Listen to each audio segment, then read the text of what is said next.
Bueno, para mí es un honor estar con ustedes esta tarde y poder abrir el libro de Dios. No hay nada más que quisiera estar haciendo en este momento, sino exponiendo el libro de Dios con ustedes, a pesar del momento que me lo dieron, que es después de la comida. Así que ahí hay una queja para Cristian, pero lo vamos a perdonar por esta vez.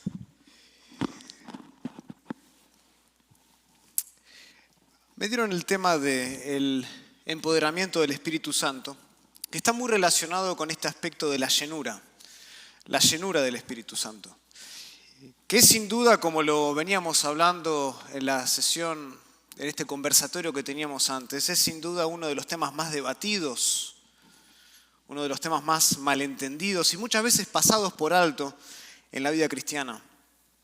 Si hoy nosotros le preguntamos a distintos creyentes qué significa estar lleno del Espíritu, recibiríamos todo tipo de respuestas. Algunas serían respuestas confusas, otras influenciadas por emocionantes experiencias e incluso marcadas por una peligrosa indiferencia en algunos casos. Y la pregunta que surge es: ¿por qué hay tanta confusión sobre la llenura del Espíritu Santo en la iglesia? ¿Qué es lo que significa? Y creo que la confusión radica en el hecho de que en la mayoría de los casos hay falta de enseñanza bíblica y en otros es porque en muchas iglesias hay enseñanzas equivocadas.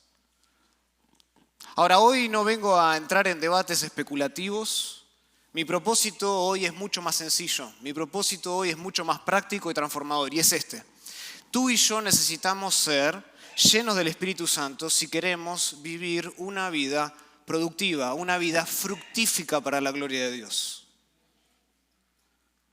Como dijo Jesús en Juan capítulo 15, versículo 16, no me elegisteis vosotros a mí, sino que yo os elegí a vosotros y os he puesto para que vayáis y ¿qué? Y llevéis fruto. Llevéis fruto. Ahora, solo hay una persona que ha vivido la vida cristiana a la perfección, y ese es nuestro Señor Jesucristo.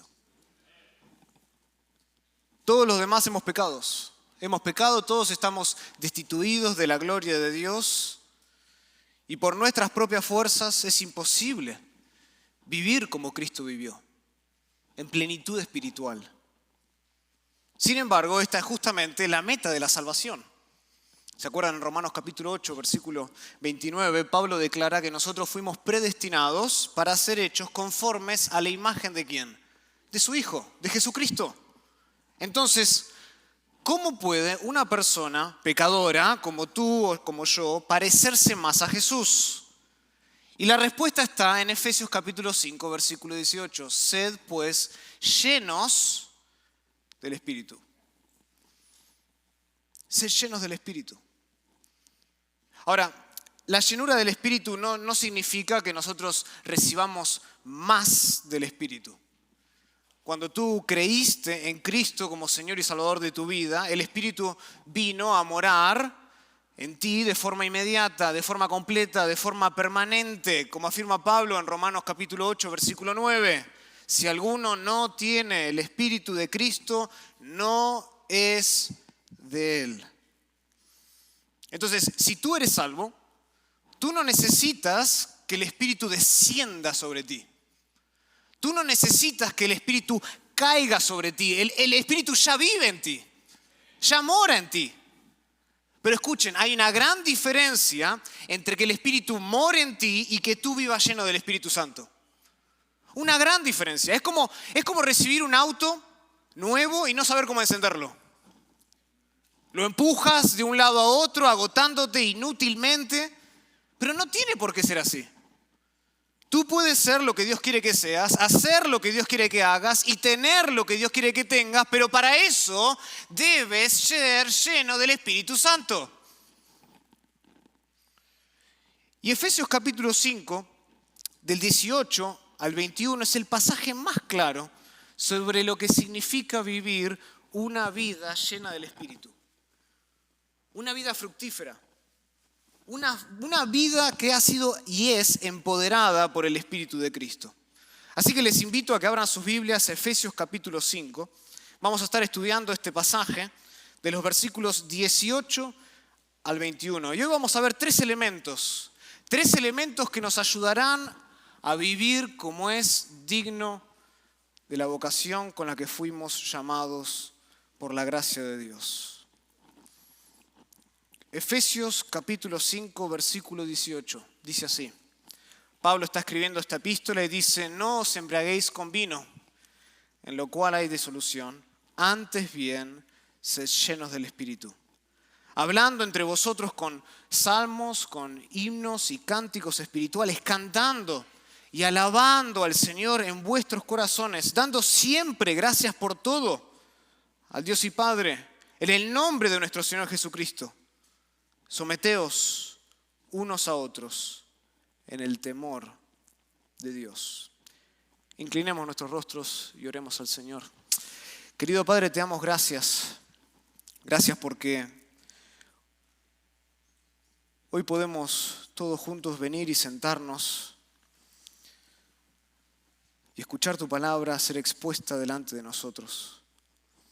Podríamos estar haciendo cualquier otra cosa hoy. Pero hoy por tu gracia estamos aquí para escuchar tu voz por medio de la fiel proclamación de tu palabra. Rogamos que inclines nuestro oído espiritual, que abras nuestros ojos, los ojos del corazón, para poder ver las maravillas de tu ley, para poder comprender las maravillas de tu ley. Y una vez comprendidas, Señor, te ruego que podamos salir de aquí como personas transformadas, cuyo entendimiento ha sido cambiado por la verdad eterna, por la verdad que permanece para siempre. Ayúdanos, oh Dios, no solo a ser oidores de la palabra, sino también hacedores.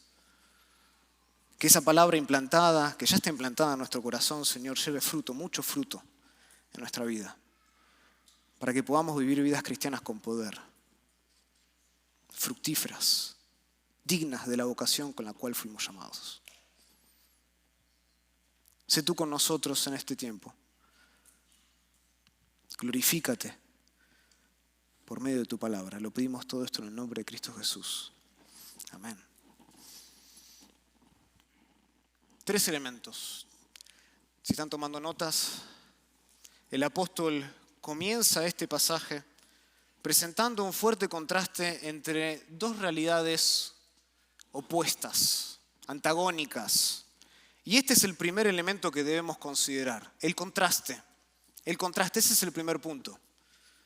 Efesios capítulo 5, versículo 18 dice: no os embriaguéis con vino en lo cual hay disolución, antes bien, sed llenos del Espíritu.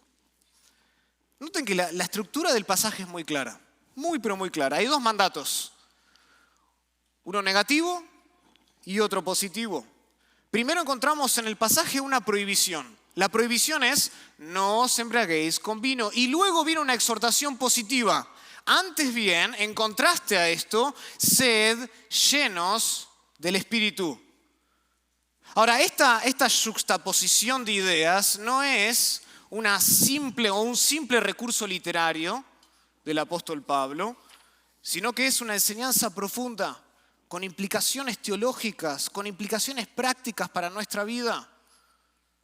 Pablo aquí en este pasaje presenta lo que no es la llenura del Espíritu para que nosotros podamos entender mejor lo que sí es la llenura del Espíritu. Por eso es que el contraste es muy claro y es muy necesario. Muchas veces la mejor forma para comprender una verdad es eliminando primero cualquier forma de falsificación. Y eso es lo que hace el apóstol. Imaginen conmigo. Imagínense que ustedes entran y van a una tienda buscando un perfume original. Y encuentran uno, o lo que parece ser uno. La caja se ve muy original, el nombre está muy bien escrito y el frasco parece auténtico. Pero a la hora de aplicarlo, el aroma, ¿qué pasa? Desaparece en minutos, en segundos. ¿qué es lo que pasó? ¿Qué es lo que ocurrió? Bueno, compraron una imitación. Compraron un perfume que no es genuino. Parecía genuino por afuera, tenía todas las marcas de ser verdadero por fuera, pero le faltaba la esencia.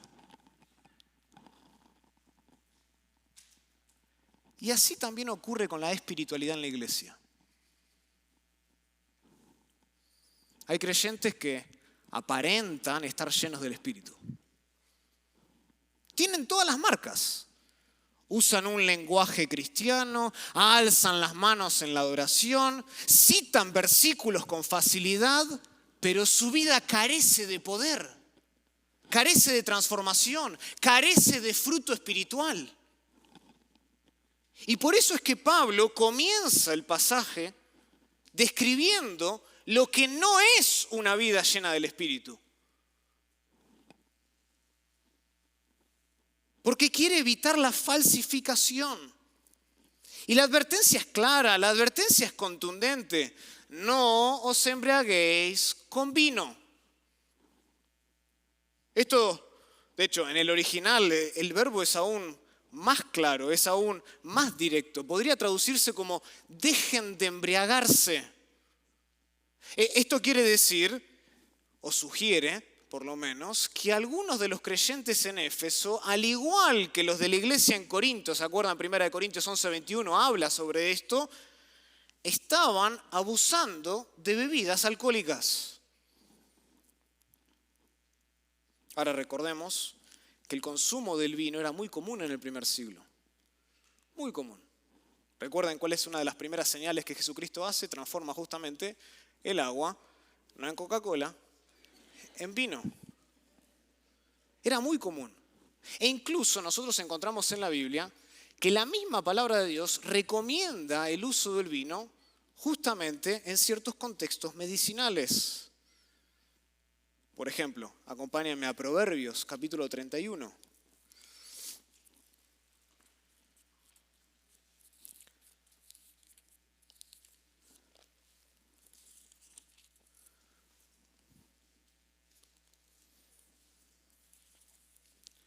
Proverbios, capítulo 31.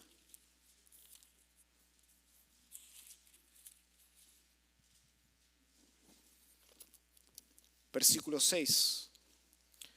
Dice, dad la sidra al desfallecido y el vino a los de amargado ánimo. Noten ahí, al desfallecido. Al de amargado ánimo. De repente todos se sintieron mal acá.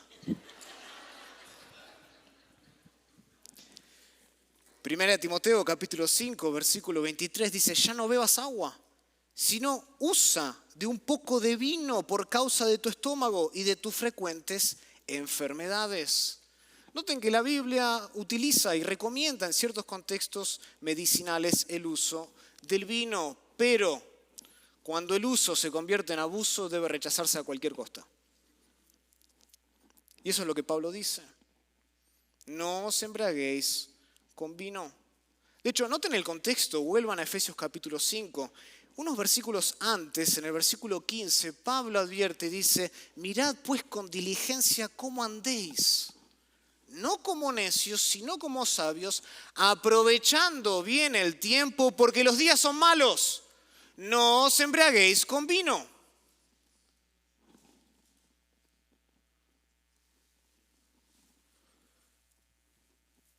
Cuando el uso se convierte en abuso, se transforma en una trampa peligrosa.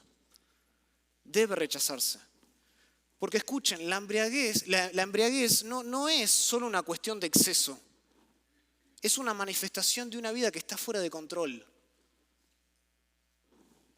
Proverbios capítulo 20, versículo 1 dice, el vino es escarnecedor, la sidra es alborotadora, y cualquiera que por ello yerra, dice, no es sabio. Escuchen, el vino engaña.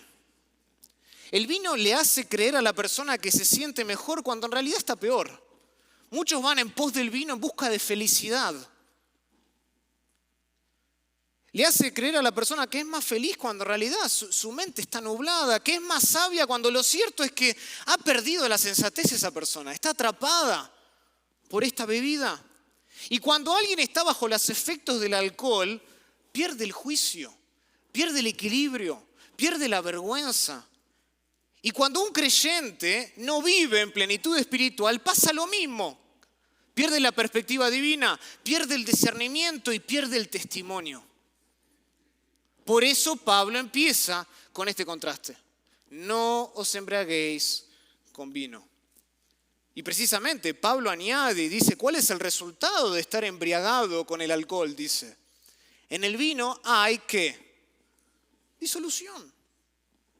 La palabra que Pablo utiliza aquí significa desenfreno, disipación. No es una palabra muy común en el Nuevo Testamento. De hecho, solo aparece 2 veces más. Quiero que las veamos. Acompáñenme a Tito, capítulo 1.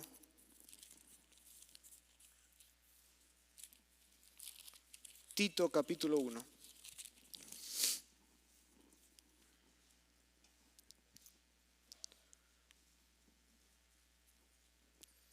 Versículo 5.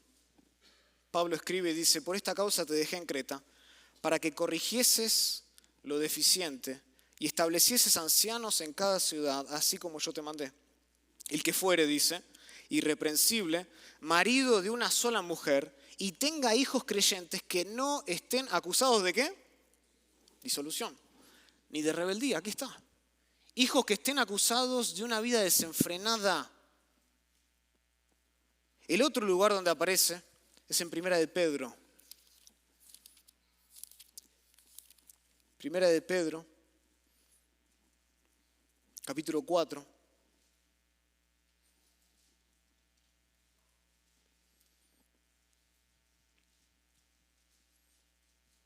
Versículo 1 dice, puesto que Cristo ha padecido por nosotros en la carne, vosotros también armaos del mismo pensamiento, pues quien ha padecido en la carne terminó con el pecado, para no vivir el tiempo que resta en la carne conforme a las concupiscencias de los hombres, sino conforme a la voluntad de Dios. Baste ya el tiempo pasado para haber hecho lo que agrada a los gentiles, andando en lascivias, concupiscencias, embriagueces, orgías, disipación y abominables idolatrías. A estos les parece cosa extraña que vosotros no corráis con ellos en el mismo desenfreno de disolución y os ultrajan. Noten ahí otra vez. La misma palabra. Estos son los 3 lugares, 1 de Pedro 4:4, Tito 1:6 y Efesios 5:18, donde se utiliza esta palabra, desenfreno, disipación, disolución. Originalmente se refería a algo incurable, sin posibilidad de rescate, y con el tiempo esta palabra llegó a adquirir el significado de una vida descontrolada, de una vida sin propósito. Hay un ejemplo claro, y es el del hijo pródigo. Que se acuerdan, en Lucas 15:13 dice que juntándolo todo, desperdició sus bienes viviendo perdidamente. Ahí está. Desenfrenadamente, en disipación. Vivió una vida de excesos, una vida de placeres vacíos. Un desperdicio. Y Pablo dice que la embriaguez lleva a la misma ruina espiritual. A la misma ruina espiritual. El que abusa del vino o de cualquier otra sustancia que altere la mente, no solo pierde el control físico, sino que también pierde el discernimiento espiritual. Pierde la vista a la voluntad de Dios, termina desorientado, termina vacío, termina lejos del propósito divino. Y por esta razón, Pablo no solo prohíbe la embriaguez, sino que ofrece una alternativa radicalmente diferente, y es esta: el cristiano debe vivir no embriagado de sustancias, sino que debe vivir en plenitud espiritual. Esa es la alternativa. Y la diferencia no puede ser más evidente, no puede ser más obvia. Escuchen, el borracho pierde el control, el creyente lleno del Espíritu lo gana, lo recupera. El vino embota los sentidos, el espíritu despierta la conciencia, el alcohol esclaviza, el espíritu ¿qué hace? Liberta, transforma, empodera. En Hechos 2, cuando los discípulos fueron llenos del Espíritu, en el día de Pentecostés, como dice Hechos 2, versículo 4, algunos de los testigos que estaban ahí pensaron y acusaron a estos discípulos de estar borrachos. Eso lo leemos en Hechos capítulo 2, versículo 13. Pero noten lo que responde Pedro, en el versículo 15, él responde y dice, estos no están ebrios. No están ebrios, como vosotros suponéis, puesto que es la hora tercera del día. ¿Era demasiado temprano para haber bebido? Sí, claro que sí, pero el punto más profundo es otro, y es este, que la llenura del Espíritu no se parece en nada con el efecto del vino. En nada. La embriaguez produce caos, el Espíritu Santo produce orden. El vino lleva al desenfreno, el Espíritu conduce al dominio propio. Gálatas capítulo 5, versículo 23, el fruto del Espíritu es ¿cuál? Dominio propio. El vino lleva una vida desordenada. El Espíritu de Dios transforma al cristiano. No lo degrada, no lo hace vivir desenfrenadamente, sin sentido. Al contrario, el Espíritu Santo viene, aguza nuestras facultades para hacer la voluntad de Dios, para buscar los designios de Dios. Esa voluntad que es siempre agradable y perfecta. Por eso es que Pablo dice, escuchen, la embriaguez es incompatible con la vida cristiana. Va en contra del llamamiento que hemos recibido, contradice nuestra identidad como creyentes. Si nosotros hemos sido comprados por la sangre de Cristo, nosotros no podemos vivir como esclavos del vino o de cualquier otra sustancia que nos controle. Si nosotros hemos sido sellados con el Espíritu de Dios, no podemos andar como si no tuviéramos dirección divina. No, hermanos, hay dos caminos. Hay dos influencias, hay dos estilos de vida según Pablo. Uno lleva al vacío, el otro a la plenitud. Uno conduce a la dirección, a la destrucción, el otro a la gloria. No se puede estar lleno del Espíritu y lleno de uno mismo al mismo tiempo. No se puede servir a Dios mientras uno está embriagado con los placeres de este mundo. O somos vasos para honra de Dios, llenos del Espíritu, o somos copas vacías, rotas, sin propósito. El contraste es absoluto, no hay un camino medio. Es obvio, es evidente, hay solo dos caminos. Y esto, la embriaguez, no es la llenura del Espíritu, dice Pablo. No hay poder ahí. La alternativa que Pablo presenta a embriagarse con vino es justamente ser llenos del Espíritu. Y esta frase es el corazón del pasaje. Y revela la comisión divina para todo creyente. Y nos movemos al segundo punto. Si el primero fue el contraste que hay entre la borrachera y la llenura del Espíritu, ahora vamos a ver la comisión.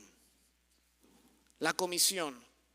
Si el contraste anterior mostraba lo que debemos rechazar, este segundo elemento, este segundo punto nos muestra lo que debemos abrazar. ¿Y qué es lo que el cristiano debe abrazar? Una vida que está completamente controlada por el Espíritu de Dios. Eso es lo que debemos abrazar. No os embriaguéis con vino, antes bien sed llenos del Espíritu. Este verbo que usa Pablo aquí, llenar, tiene que ver principalmente con la idea de contenido. Como cuando alguien vierte agua en un vaso y lo llena hasta que llega al borde. Sin embargo, cuando esta palabra se usa metafóricamente, como aquí, se refiere a algo que domina. Se refiere a algo que controla por completo. Algo que está lleno, no tiene espacio para nada más. Y en la Biblia, muchas veces, ser lleno de algo significa estar bajo la influencia de eso.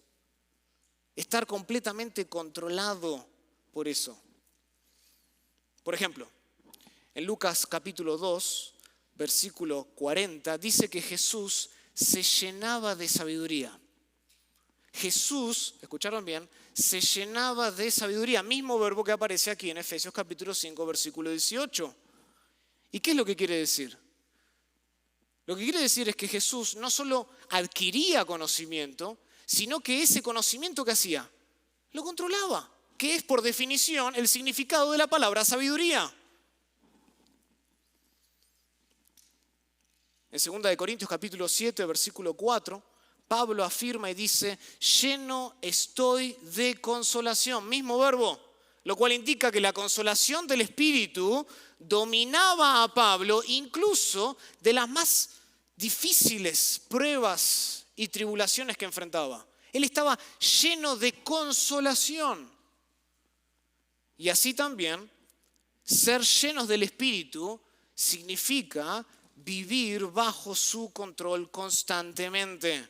No se trata, como dije en la introducción, de recibir más del Espíritu, como que si nosotros hubiésemos tan solo recibido una parte, una porción. No se trata de eso. Todo creyente recibe el Espíritu Santo en su totalidad desde el momento de la conversión. Dios no parcela el Espíritu en dosis progresivas. Hoy te portaste bien, aquí va un poquito más. Dios no parcela el Espíritu en grados. De hecho, Cristo en Juan capítulo 3, versículo 34, dijo que Dios no da el Espíritu por medida. No, cuando tú te conviertes, cuando tu corazón es transformado por el Espíritu Santo, recibes el Espíritu Santo en su totalidad. Sin embargo, aunque el Espíritu mora plenamente en nosotros, no siempre gobierna plenamente sobre nosotros. A veces lo contristamos o no. A veces lo apagamos. Y por eso es que Pablo manda, exige, demanda en Efesios 5:18, sed llenos del Espíritu. Noten que la Biblia nunca se nos ordena a nosotros a que el Espíritu more o a permitir que el Espíritu more en nosotros. Nunca se nos ordena a ser bautizados o nunca se nos ordena a ser sellados en el Espíritu. Estas son experiencias irrepetibles en la vida del creyente. Pero sí se nos ordena a ser llenos. Es decir, a permitir que el Espíritu Santo controle cada aspecto de nuestra vida. Se cuenta que en una reunión pastoral, mientras se debatía quién iba a predicar en la próxima campaña evangelística, alguien propuso invitar de nuevo al reconocido evangelista D.L. Moody. Y todos los pastores estaban de acuerdo menos uno, el más joven, quien preguntó, ¿pero por qué siguen pidiéndole a Moody que venga a predicar a nuestras campañas evangelísticas? ¿Acaso tiene Moody el monopolio del Espíritu Santo? Y un pastor sabio, más grande, como de la edad de Freddy,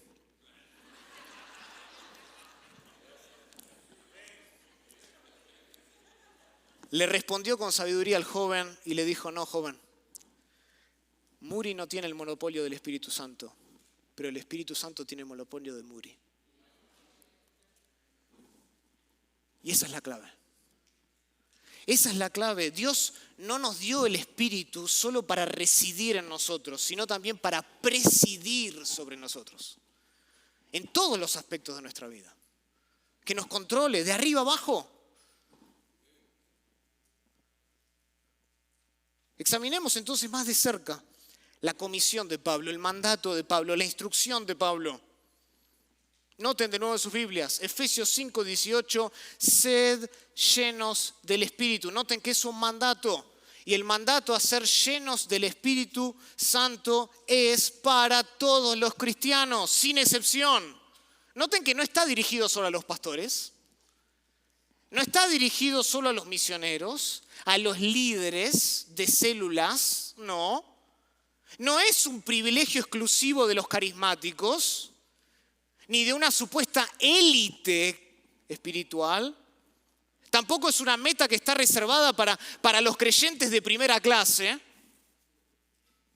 No. La llenura del Espíritu es parte de la vida cristiana normal, es la normalidad bíblica. Es lo que se espera del creyente, del cristiano, del nacido de nuevo.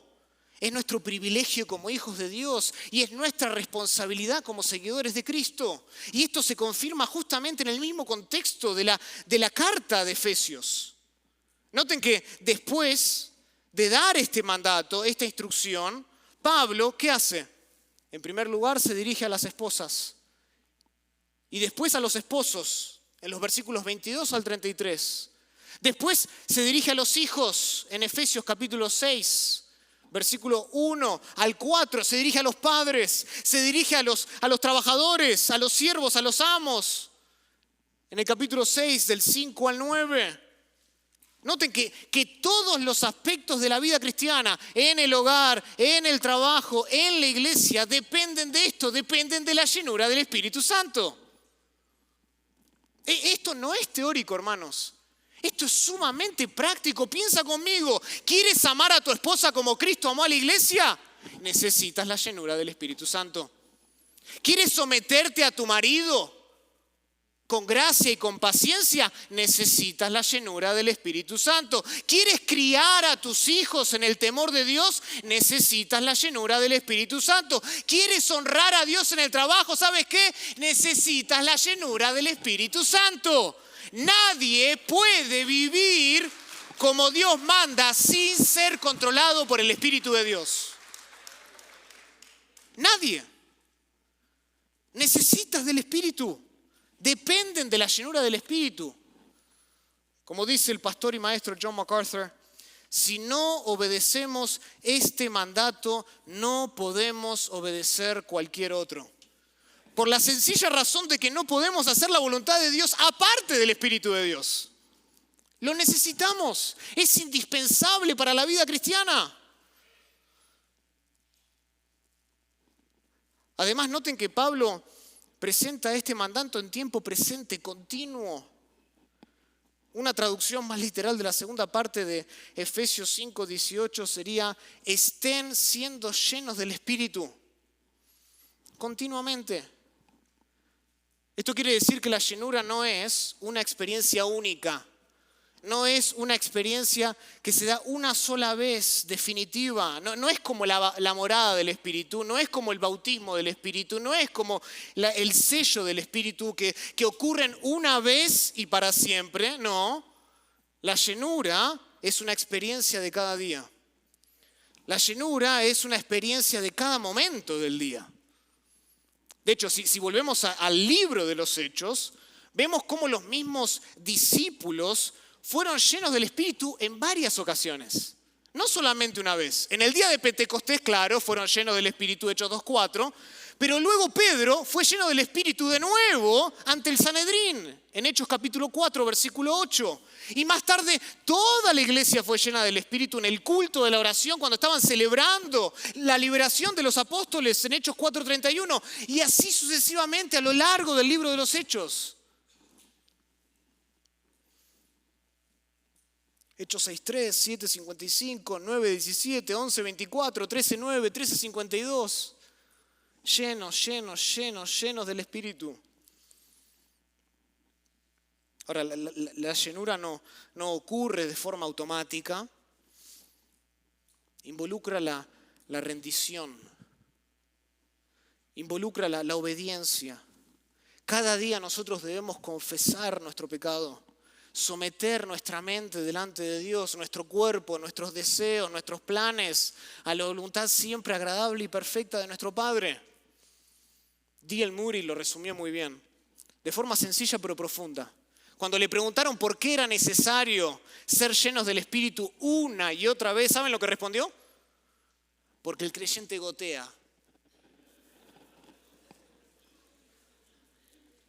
El creyente tiene fugas. Y esta es nuestra condición. ¿No es así? A causa del pecado nosotros podemos fácilmente perder nuestra sensibilidad espiritual. Por eso es que la llenura de ayer no sirve para hoy. Y la llenura de hoy no servirá para mañana. Nosotros debemos y necesitamos buscar la llenura del Espíritu cada día. Morir al yo, como dice Pablo en Gálatas capítulo 12, versículo 20. Con Cristo estoy juntamente crucificado y ya no vivo yo, mas Cristo vive en mí. Permitir que la palabra de Cristo more en abundancia, como dice en Colosenses 3:16. Solo así nosotros podemos ser usados por Dios.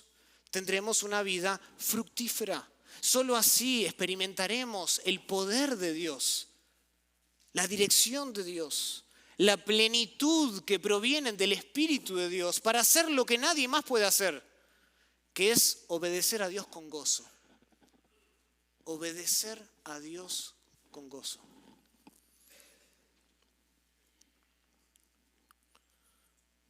Y después de presentar este contraste entre la embriaguez y la llenura del Espíritu, y de darnos la comisión de vivir bajo el control del Espíritu Santo, noten cómo Pablo cierra el pasaje.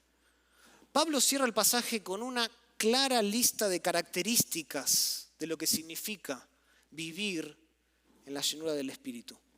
Este es el tercer punto. Vimos el contraste, vimos la comisión, ahora veamos las características. Este es el tercer y último elemento del pasaje.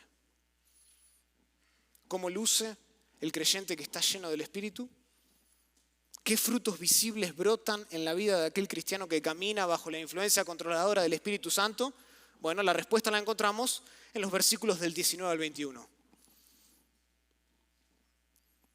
Hablando entre vosotros con salmos, con himnos y cánticos espirituales, cantando y alabando al Señor en vuestros corazones, dando siempre gracias a Dios por todo al Dios y Padre, en el nombre de nuestro Señor Jesucristo. Someteos unos a otros en el temor de Dios. Ahí está la respuesta. Pero antes de entrar en detalles, antes de ver estos versículos más de cerca, vale la pena hacer una observación importante. Noten que Pablo no menciona experiencias milagrosas, ni tampoco un éxtasis espiritual, ni lenguas angelicales. No hay señales externas espectaculares, no hay manifestaciones dramáticas en el suelo, no hay estrambóticas manifestaciones físicas, ni sensaciones vibrantes. No hay nada de eso en el contexto. Aquí lo que encontramos, ¿qué es? Es una vida profundamente alineada a la voluntad de Dios. Una vida justa, marcada por frutos espirituales visibles, prácticos. Y esta es la razón por la cual nosotros necesitamos al Espíritu de Dios. Como decía antes, sin Efesios 5:18, toda esta epístola parecería un manual legalista. Hagan esto, no hagan esto. Que ninguno de nosotros podría cumplir. Porque nadie puede vivir con humildad, nadie puede vivir con amor, nadie puede vivir con unidad, nadie puede vivir pureza en sus propias fuerzas, separados de Cristo. Nadie puede hacerlo. Solo el Espíritu de Dios puede capacitarnos para una vida santa, pura. Separados de Cristo nada podemos hacer. Y es por medio del Espíritu de Cristo que Dios obra en nosotros, nos fortalece para andar en esta novedad de vida, en esta vida nueva de Romanos capítulo 6, versículo 4. Es el Espíritu que produce espiritualidad. Nos recuerda la palabra de Dios que ha sido implantada en nosotros y nos transforma de gloria en gloria a la imagen de Cristo Jesús. Por eso necesitamos el Espíritu. Y noten que Pablo menciona, como dije, tres características. Tres características de una vida que disfruta de la llenura espiritual. La primera es la adoración.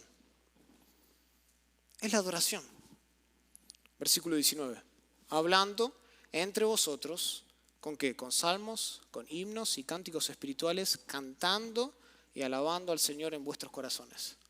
¿Ven eso? La llenura del Espíritu produce música. Produce música.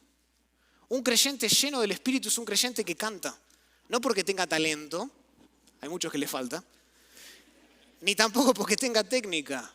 No se trata de eso. Un creyente rebosa y está lleno del Espíritu porque su corazón rebosa de gozo.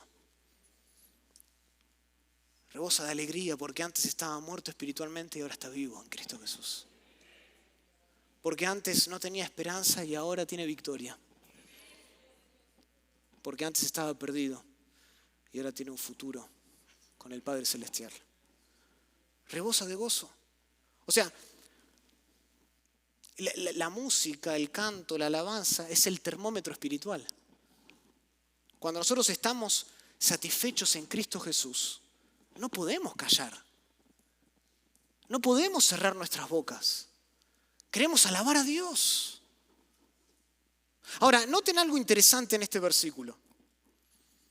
Noten que Pablo acá introduce una dimensión doble de la adoración, de la alabanza. Pablo dice que la alabanza no solo es vertical al Señor, sino que también tiene un elemento horizontal. ¿Vieron eso? Hablando ¿qué? Entre vosotros. Esa expresión entre vosotros indica que nuestras canciones deben comunicar algo a los demás. Ánimo, consuelo, exhortación. O sea, nosotros no vamos a la iglesia para cantar y expresar nuestra devoción solamente a Dios, sino también para fortalecer a mi hermano.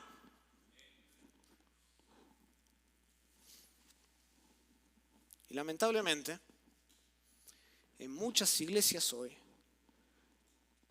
el tiempo de adoración se ha reducido a un momento emocional dirigido exclusivamente a Dios, pero desconectado del cuerpo de Cristo.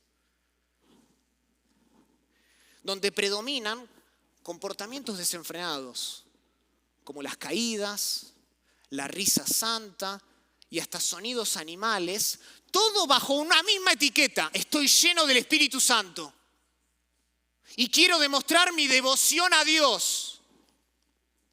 Pero según Pablo, el canto, la alabanza, la adoración llena del Espíritu, ¿saben lo que hace? Edifica al creyente. Edifica la iglesia, une, fortalece. Y es lo mismo que Pablo había dicho antes en Efesios 4:29, que cada palabra de nuestra boca sea ¿qué? Sea utilizada, sea buena para la necesaria edificación a fin de dar gracia a los oyentes. Cuando nosotros somos controlados por el Espíritu de Dios, nosotros, por supuesto, abrimos la boca para hablar de Dios, a hablarle a Dios, y también nuestro corazón se ensancha para compartir a Dios con otros en un lenguaje inteligible.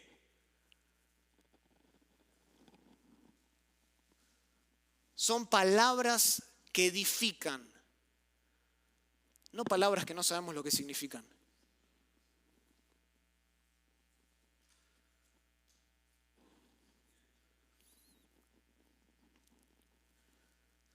Esa es la primera característica. Produce adoración. La segunda característica de la plenitud espiritual es el agradecimiento. Agradecimiento. Cuando el Espíritu controla la vida del creyente, brota una continua flujo de gratitud. Eso lo vemos en el versículo 20. Antes bien, sed llenos del Espíritu, dando, y como resultado damos gracias, siempre gracias por todo al Dios y Padre en el nombre de nuestro Señor Jesucristo. El agradecimiento. El corazón del ser humano suele ser ingrato por naturaleza. El hombre en su pecado no reconoce a Dios, ni le da gracias, como vemos en Romanos capítulo 1, versículo 21. Sin embargo, cuando el Espíritu obra en nosotros, transforma nuestra perspectiva y produce una gratitud constante. Esta ocasión o esta acción de gracias, mejor dicho, no es selectiva, no es ocasional. Noten que Pablo dice, damos siempre gracias, no por algunas cosas, dice por todo, siempre y por todo. O sea, la gratitud del creyente no depende de las circunstancias. Incluso nosotros en medio de las pruebas podemos dar gracias, porque sabemos que Dios tiene un propósito detrás de todo, como dice Romanos 8:28. A los que aman a Dios todas las cosas obran para bien. Juan Crisóstomo solía decir que nosotros, el cristiano, incluso puede dar gracias por el infierno, porque le ayuda a mantenerse en la senda verdadera. Podemos dar gracias por todo. Escuchen, cualquiera puede estar agradecido por la luz del sol, pero solo el creyente espiritual puede dar gracias por las tempestades de la vida, por las tribulaciones. Pablo dice en Filipenses capítulo 4, versículo 11, he aprendido a contentarme, cualquiera sea mi situación. Sé vivir humildemente y sé tener abundancia. En todo y por todo soy enseñado, así para estar saciado como para tener hambre, así para tener abundancia como para padecer necesidad. Todo lo puedo en Cristo que me fortalece. Esta es una marca distintiva de una vida espiritual controlada por Dios, que da gracias a Dios en todo y por todo, en todo lugar y en todo momento. Esta es la voluntad de Dios, dice 1 Tesalonicenses 5:18, que demos gracias. Y por último, la tercera y última característica de la llenura espiritual es la abnegación. Vimos la adoración, el agradecimiento y ahora noten cómo cierra Pablo con una última característica. Habla de la abnegación, versículo 21. Someteos unos a otros en el temor de Dios. Y acá tal vez es un poquito difícil ver la conexión porque en muchas Biblias nosotros tenemos un título entre el versículo 20 y el versículo 21. Y a diferencia de muchas traducciones como la Reina Valera, la Nueva Biblia de las Américas, la Nueva Versión Internacional, este versículo no introduce un nuevo mandato. El mandato sigue siendo ¿cuál? Sed llenos del Espíritu.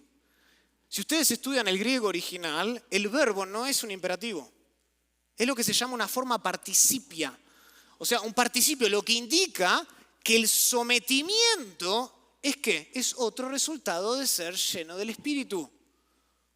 No es una comisión aparte, no es otro mandamiento, sino que es una consecuencia natural de vivir bajo el control del Espíritu Santo. Literalmente nosotros podríamos traducir el versículo 21 así. Sed llenos del Espíritu Santo, sometiéndoos unos a otros. Sometiéndoos unos a otros. Y entre todas las marcas, entre todos los resultados de la plenitud espiritual que vimos, esta es tal vez la más chocante de todas. El sometimiento. Y quizás, creo yo, sea porque nos han vendido la idea que la persona espiritual es aquella que se pone delante de todos haciendo grandes señales, grandes milagros, llamando la atención para sí mismas con danzas frenéticas, alabando a Dios con lenguas totalmente desconocidas, y nos han metido eso en la cabeza. Pero Jesús, que es el hombre lleno del Espíritu por excelencia, nunca anduvo así. Y si el Espíritu Santo nos fue dado para transformarnos a Cristo, deberíamos preguntarnos si esa es la manera de medir nuestra espiritualidad. Cristo nunca anduvo así, exhibiéndose, danzando frenéticamente y hablando en un lenguaje que nadie más entendía. No, la Biblia ¿cómo lo define? Como manso y ¿qué? Y humilde de corazón. Manso y humilde. Cristo no buscaba impresionar, no buscaba exhibirse, sino que buscaba servir. El Hijo del Hombre no vino para ser servido, sino para servir y para dar su vida en rescate por muchos. Y así es todo aquel que anda en el Espíritu de Dios, que anda en el poder de Dios. El que está controlado por el Espíritu de Dios es una persona dulce, servicial, dispuesta a renunciar a sus derechos por amor a los demás en la iglesia. No hace nada por vanagloria, no busca la ambición personal, sino que tiene el mismo sentir que tuvo Cristo, que se despojó de todo vestigio de gloria en los cielos y vino acá a la tierra a servir.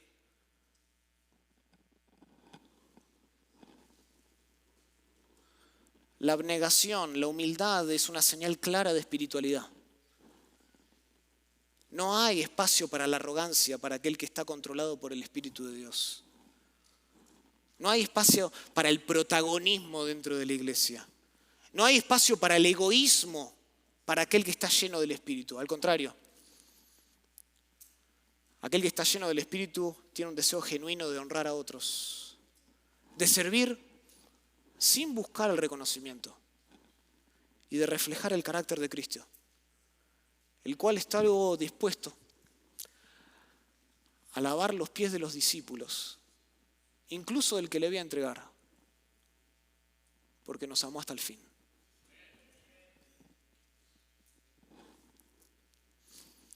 Estas son las tres características de una vida controlada por el Espíritu: la adoración, el agradecimiento y la abnegación. Y allí donde el Espíritu reina, estos frutos brotan, estos frutos crecen. Este es el resultado. No hay mayor necesidad entonces en la iglesia hoy de creyentes que estén llenos del Espíritu.